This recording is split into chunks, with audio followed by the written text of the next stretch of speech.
enthralled to the call of the beauty underneath. Okay, Jeff, now do Love Never Dies, the Phantom of the Opera sequel. What? I haven't even heard of this. When did this come out? I don't even know Phantom. Love never dies. Love is forever. Love never dies. Love is forever. That's how it opened. Yeah, okay, so Love Never Dies. Fuck. Love Never Dies. Sounds like a Bond film. This show takes place 80 years after the first Phantom. And the Phantom is so old, but because of his Phantom, powers and stuff, he's able to stay young. Christine is touring with a show or an opera or something. But this is 80 years later. This is 80 years later, so Christine's an old woman. She's 100 years old. She's 100 years old because she was a 20-year-old woman, so she's still touring. She's fantastic. Love never dies. And that is the problem with the whole show. Because the hero of the show is none other than the Grim Reaper. And he has just had it with life, He hasn't ever experienced real love, because who loves death? Except Thanos. Spoilers. We open on a carnival. Seaside carnival. And there's a strange man selling little dolls. And we find out He's selling dolls. you told me, you said no one's gonna know this, and I don't. And he's peddling his wares, and a woman walks by and goes, "That man looks so familiar." She's 46. And she goes, "This man looks so familiar." Suddenly, another man comes on stage and goes, "Christine, what are you doing? No more buying for you, my pet." He goes, "You've simply spent too much, my pet." And they're dressed like rich people. And he goes, "Come, pay no attention." And she goes, "All right." And that's her husband. But she keeps looking back and she goes, "That man looks so familiar." There's a circus show, and the really good Christine, it's like Christine before her opera career was like a circus performer, and she was a trapeze artist. Okay, so Christine is a circus performer. So this is a prequel to Phantom of the Opera. Yes, that I know for sure. Okay. You got your opera character, you got your Phantom character who's banished, who's locked himself in this theater. And Moneypenny comes in and says you need you back. You gotta get out of this theater. We need you back in action. And he goes, "I haven't done a show in years. I can't possibly be asked to do a show now. Look at my face." And so she eventually convinces Phantom to come out of retirement, and she sings, "Won't you come out of retirement, Phantom?" And he goes, "All right." The Phantom he moved to America, and he moved to Coney Island. And so he opens up a kettle corn booth. The smell of the kettle corn distracts everyone from the horrible smell of the Phantom's wounds, which smell awful traditionally. So he cooks this unbelievable kettle corn. But then Christine's tour comes in through Coney Island, and he's like, "Oh no, my old girlfriend." He's so upset that he's like, "I was happy, I had my kettle corn business." Because the title's Love Never Dies, so it's like, that you're like, he's got a hankering for that girl. Death is just, he wants to get out there, and his best friend, Jim, is like, "Death, you gotta get back out there, man. You gotta meet people." He sings, and then Jim sings a song about it. "Get on out there, little Death. You need to get there and meet some friends." And then he's like, "Oh, fine, we're gonna go out into town." And everyone can see Death. They're not freaked out at all. And Death is like, "Wait, I don't think I've seen New York like this before." And then all of a sudden, midnight in Times Square, Jeff bumps into this guy. And he's like, "Who is this?" All I do is I see people and I suck their soul out of their bodies. But I've never seen another soul like mine. And then actually, I'm doing so good at this. That's the name of the song they sing. Another soul like mine.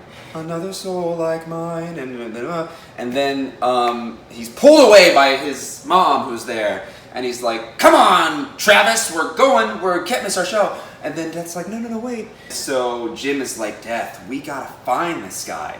A little bit creepy, but you know what? Death might have experienced love for the first time. Then we cut to Christine is a housewife. And she's taking care of the kids. She's tired. And she's like, I gotta get back into singing. That's where my real passion lies. I know what I'll do. I'll call in my friend from Phantom. And I'll say, will you give me some voice lessons? It's the one that goes, where in the world have you? It's that friend. They're still friends. She ended up being a very successful singer because she did not choose the path of family. So that friend's like, why don't you come to the opera house while I'm singing? And Christine goes to meet her at the opera house for a little voice lesson. She's on stage. She feels that rush of passion come back when she goes, this is where I'm meant to be, singing on stage. I'm going to come back to the opera house. And her friend's like, please, we actually are, oh, what a coincidence. Our soprano just fell ill with consumption. And we need a replacement tonight. And Christine goes, what? I couldn't possibly be ready by tonight. And she goes, well, I have a tutor that might be interested. Let me make a few calls. And so then it's the end of Act 1. The next scene. So does the Phantom have a number in this one? Like a song that maybe when he sees Christine for the first time? Yes.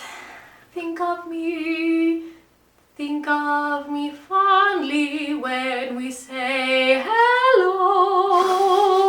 Remember me every so often, promise me it will snow. On Christmas Day when everyone is gay and looking beautiful at home, remember me and it will snow.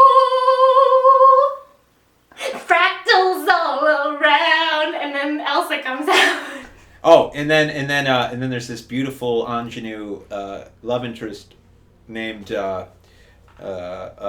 Jerry with a G, and Jerry sings, "Show me your face, I want to see your face again. Show me that face." And he goes at the end. He goes, "No way." This show also reveals like the Phantom's name or something, and it's like Jean or something, and so they're like, Jean, you gotta get over this girl, and he's like, but love never dies, and they're like, whatever. Skip ahead a little. Travis, they meet again in unexpected circumstances, and you find out that Travis is actually another sort of wandering spirit. He's a ghost sort of possessing this human. Travis, in order for Travis's like little spirit to be with Death, Travis has to die. But Death can't kill anyone unless their card is about to be punched. It's against the rules. The next scene is Christine is pacing nervously in a rehearsal room because she's going, when is my tutor going to show up? And suddenly, who walks in but the man with the tiny dolls? And she goes, "Sir, I'm sorry, are you looking for the boardwalk?" And he goes, "No, Christine, I'm here to tutor you." And he puts on the mask, and that's how she recognizes him. And then he finally shows his fucked up face to Jerry at the end, and she goes, "Show me your face," and he goes, "Fine." And then she goes, "Ah! No thanks." And then she runs off. Phantom goes, "Oh fuck," and then lights down. And like the Phantom comes to the show, and she's like, "Jean?" And he's like, "Christine?" And so he notices that Christine's voice is like a little, it's dipped a bit because she's 100 years old. So he goes, "Do you want me to like give you some singing lessons? Maybe this could help." And she goes, "Okay." And he teaches her how to sing, and she feels his passion rise in her as well. She goes on stage, she sings the best that anyone's ever heard in their whole entire lives. She gets a great write-up in the paper the next day. She's the new star. That consumption woman's out. She's gonna die anyway, no one cares. The Phantom decides to just live in that theater because he was homeless the whole time anyway. And she agrees to be his slave for the rest of her life as long as he helps her sing so she can be a famous singer. And that is Lights Out. So, he has to die normally. And guess what? Travis is going to live a really long life. And so death has to say goodbye to him for 65 years. And then, at the very end, death greets Travis in his hospital bed. And he's like, baby, it's good to see you again. If you had to guess what the title song sounds like, what would you guess Love Never Dies sounds like? Love will never die.